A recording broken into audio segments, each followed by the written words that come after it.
Hello everyone, welcome to Martin Productions. Today we have two new knives, the Farmer alox and the Dingpecker. Let's start out with the Farmer alox. This is the Farmer alox. That's a very good design. It looks very cooler than most of the other plastic farmer knives. It's based on the original 1961 soldier's knife. Let's get into the tools. It has a flathead screwdriver, a cap lifter, and a wire stripper.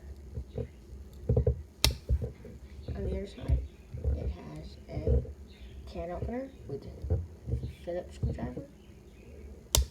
Here, it has a wood saw, which is very useful if you're out in the wild.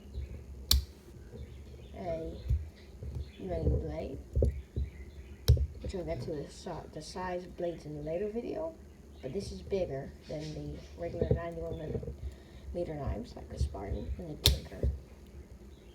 Here is a reamer, I think. It's a punch.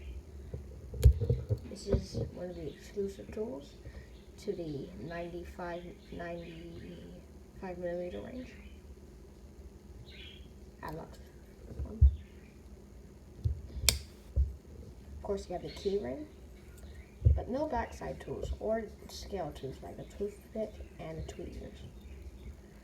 That's basically it for the Farmer. Next, we have the Dingpecker.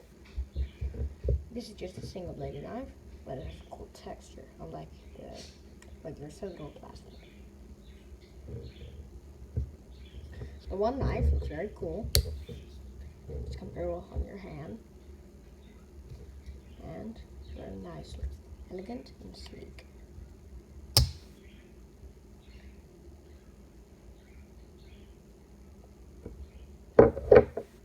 This is this day's episode of Martin Productions. Please tune in tomorrow night for the news for some knives.